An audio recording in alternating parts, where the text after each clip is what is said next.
Hawks fans, we have reached the end of the month of November going into December. But these new details, to be specific, these new Trae Young details are about to change everything about the Atlanta Hawks. As we're going to get into the stretch that the Atlanta Hawks are facing in December, of course, the Trae Young update, some things, some notes, just a few notes from the game between the Hawks and the Cavs. And also, Hawks play basketball today against the 76ers. So, major update, multiple update. So, I need you to go ahead and leave those shoes by the door. Take off those shoes and leave on those socks as we're going to get into this report. But you already know, before I do that, I got to do this. Thank you, everyone who has subscribed to Hawks Digest, making us one of your first listens when you need that Hawks content. You know, it's a good and a bad thing because at first I was like, man, these numbers aren't really going anywhere. But that is because we are every day reaching new platforms. We are reaching new audiences, and new people are finding out about Hawks Digest. But again, salute to everybody who is already a member of the Hawks Digest family, as we salute you and we thank you for always tuning in and helping us build this channel to right now getting closer to like 2,900. The goal is 3,000, but the ultimate goal is wherever this page can go. So regardless, thank you guys for tuning in and being a part of this. All right, guys, let's get into this update, shall we? See if I can pull this up for y'all guys. Boom. Mr. Trae Young, Ice Trae Young. Now, we know that Trae has missed about 15 games now ever since going at it toward the end of the month of October with that MCL sprain. Luckily, no ACL, because if that would have happened, we wouldn't be seeing Trae Young. Let's just keep it real. It'd have been over. So, again, Ice Trae so far has missed about 15 games so far. He went out in specific October 29th, 2025. They announced that he would be reevaluated in about a month's time.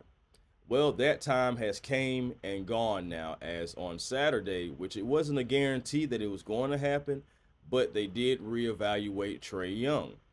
And the status of the results from that reevaluation is now that Ice Trae is scheduled to miss another 2 weeks. And honestly, that's why I hate that reevaluation word, y'all.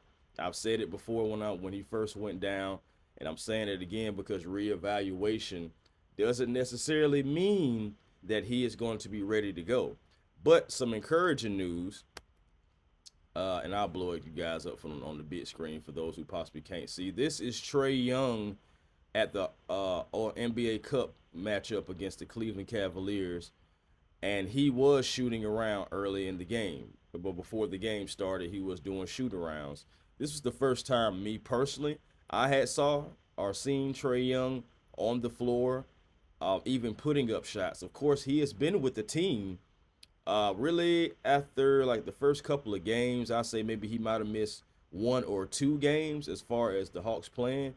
But Trae Young has been on that sideline on the bench with the Atlanta Hawks ever since his injury. So about 14 games of him missing, he has been there with the team, supporting the team on the road, at home, wherever. He has been there. And that shows leadership and also shows investment into the team, if you ask me. But supporting the young guys, etc. But back again, like I said, to Trae Young, he will miss 2 more weeks. And why is this so significant? Because it's like, okay, Tip, you know what I'm saying? There's a possibility this could bend, right? Well, the reason why it's such a concern, because again, not outside of me hating that word reevaluate, I also hate the schedule and how it is lining up for the Atlanta Hawks right now. With Trae Young missing another 2 weeks, let's talk about the games that are kind of filling in within those 2 weeks. We're talking about today at Philadelphia, hopping on a plane, going to Detroit to play the Detroit Pistons on Monday. That ought to be fun. Then you come back home for the Clippers game, a game that I will be attending on Wednesday. You have the Clippers. Then moving forward, you also have Friday night's game versus the Denver Nuggets. Yes, they're coming to town. So back-to-back road games, back-to-back home games. Then you fly out right after the Denver game. You fly out to Washington. And we all know why that's significant now. At first, it wasn't even something I was looking at. But now, that's a game you got to have.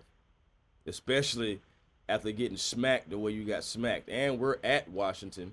So, it's going to be another flight. So, a lot of flights. Sorry. Friday, December 12th. Then you have to go back to Detroit. So, you play Detroit twice in Detroit in December. Okay? December 12th at Detroit. Then you have to face the 76ers yet again December 14th. So a nice tough stretch for these Atlanta Hawks again without Trae Young. And it's obvious that we miss him, guys. And I'm going to get into that in a second. But there's a possibility that for me, I'm looking at close to Christmas time. Maybe earliest December 19th, I'm thinking, against those San Antonio Spurs, it will be then. So I'm thinking that's earliest, maybe then, maybe Christmas. Worst case scenario, I'm expecting Trey Young possibly in January, first part of January, or ending part like right around the Knicks Timberwolves game that we have at the end of December. But that's where I'm kind of at with it, with this reevaluation. I'm not mad at Atlanta, though. Make sure that he's right, because we don't need him coming back too soon or anything like that, and then he goes right back down, because that's just being counterproductive. So we have to make sure that Trey Young is A-OK. So with that being said, I'm not necessarily mad about the reevaluation or mad that he'll be reevaluated in 2 weeks. It's just the Hawks, they have an uphill battle. Now, they have been in just about every game except for, I say, like the Washington game recently. But just about it, you look at it, the Hawks have been in just about every game so far. They do still have a winning record without Trey so far, but you still do see things within the game that you do miss Trey Young for. Real quick, and this is just a shout out to one of our subscribers as well. He was going into detail about some things, and he wanted me to talk about shot creation. So I got you right here.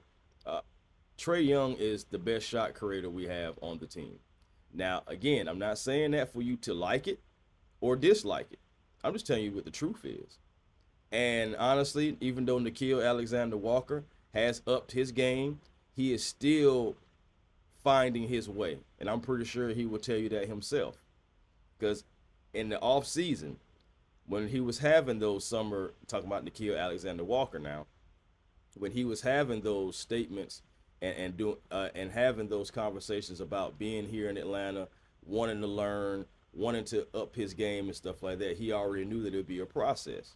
And he is going through the process now. The process is looking good early on so far, as far as him being able to catch and shoot, being able to get to the rim, penetrate, and somewhat create his own shots. But you can tell that Nickeil is still not a natural shot creator.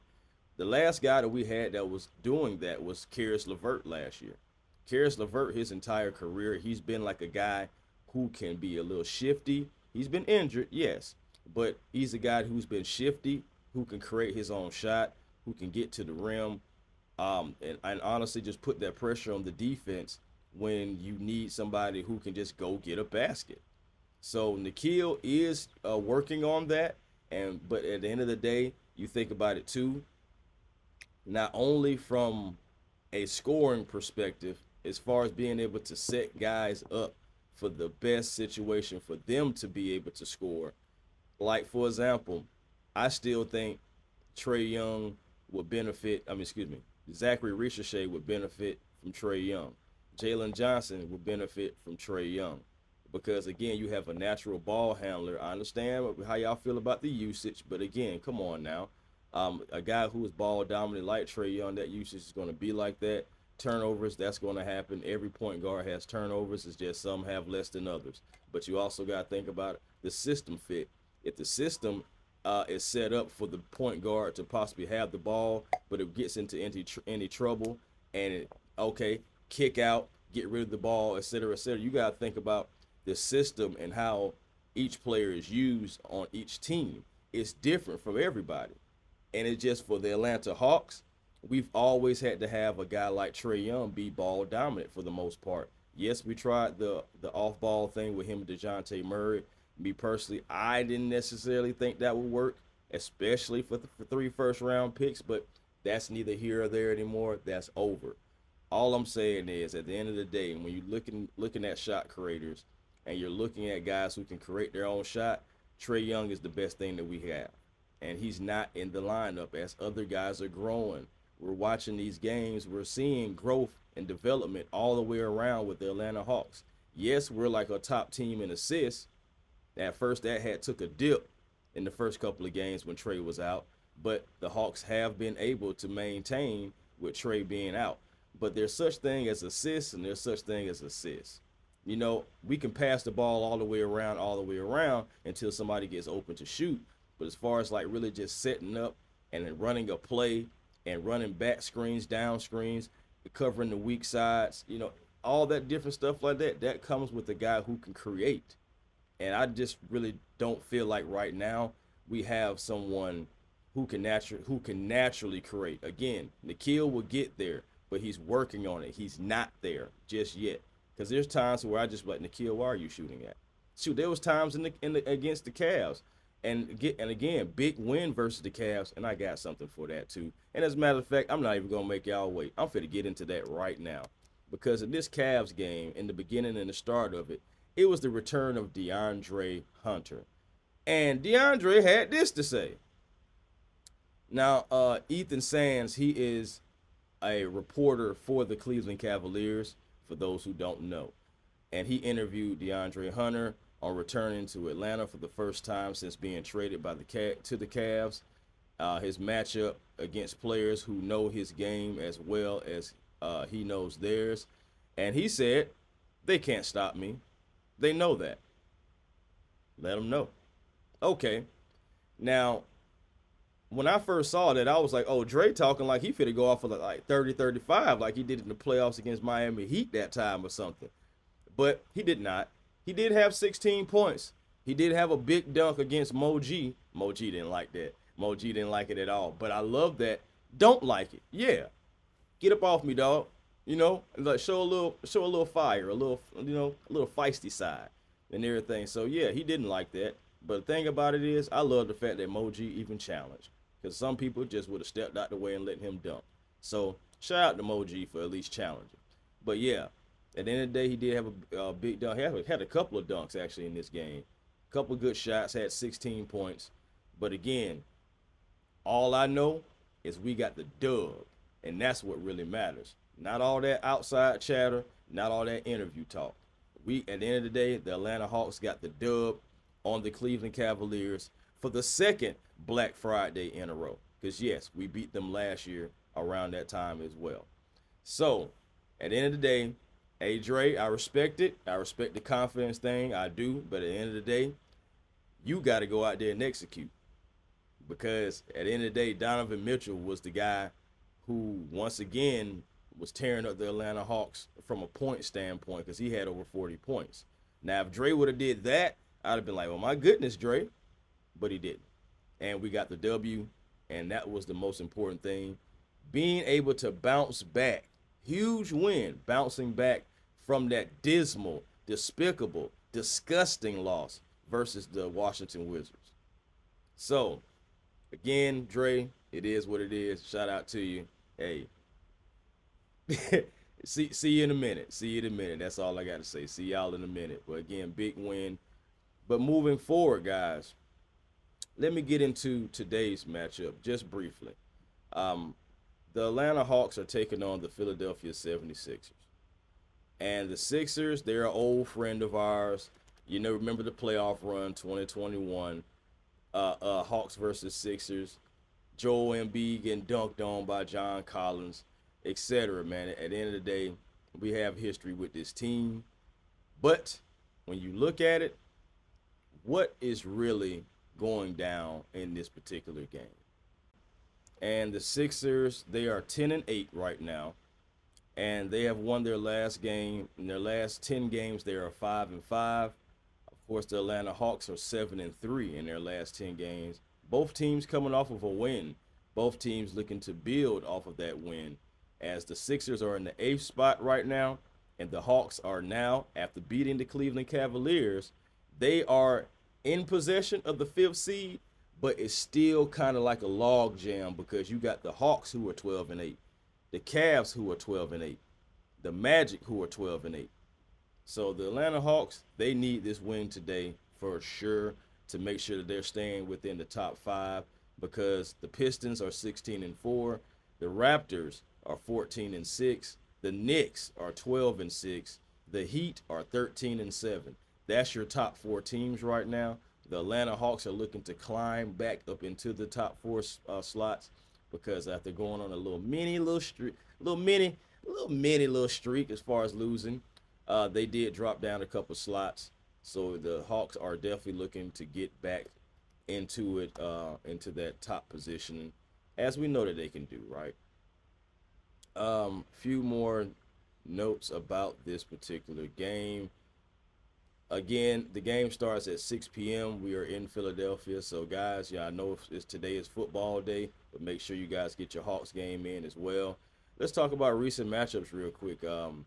Atlanta has won the last 5 head-to-head matchups against Philadelphia in the 2024-2025 season, including sweeping the Sixers last year, going 3-0. Now, both teams, are missing guys. Trae Young, he's still out. Of course, I've already talked about that. And the Sixers are missing Joel Embiid with a knee injury, and also potentially Andre Drummond may be out of this game too. And if both of those guys miss this game, great, because rebounding has been an issue. When Joel is right, we already know he's one of the best players in the world. Drummond, he's just one of the best rebounders and go-getters and hard-nosed guys in the game. So if you look at it, even though he has gotten older, if you look at it, if both of those guys are out, that's a benefit for these Atlanta Hawks. So again, I'm looking forward to it. I'm looking forward to the Atlanta Hawks going out there executing and taking care of business. In this matchup, I'm really looking to see what Jalen Johnson is going to be able to do in the front court. Who they're going to have trying to stop Jalen Johnson from being able to get downhill. A guy we have to be on point with, who I expect to see a lot of Dyson Daniels and Nickeil Alexander-Walker, is Tyrese Maxey. Tyrese Maxey is one of those guys who is right now averaging 31.7 points per game this season, and he is the sole offensive effort right now consistently for Philadelphia when you think about primary focus that the Hawks defense should be focused on. Of course, Nickeil Alexander-Walker, I'm looking to see if he can build off of the game that he just recently had as well, and coming off of that, as he's averaging 19.3 points per game right now. Also, a guy that I talked about last video that I did, Onyeka Okongwu, and his 3-point shooting development. My goodness, Onyeka, I didn't know you could do it. So that's why I got to big it up, because I downplayed it so much. And Onyeka is like one of the best 3-point shooters we have on the team right now, averaging 16, 5, and 7. But again, that 3-point percentage is definitely up, and hopefully it stays up, and we can be able to continue to benefit off of Onyeka Okongwu and what he's doing, Vit Krejci, guys like that, etc. But guys, I'm going to holler at y'all in a minute. Coldest in the land, coldest in town. He should be back soon. We'll see how soon. Again, reevaluated in about 2 weeks. And the Hawks, they have the Sixers tonight. DeAndre Hunter, see you soon. But until next time, guys, peace and blessings to you all. And to you all, I'll holler.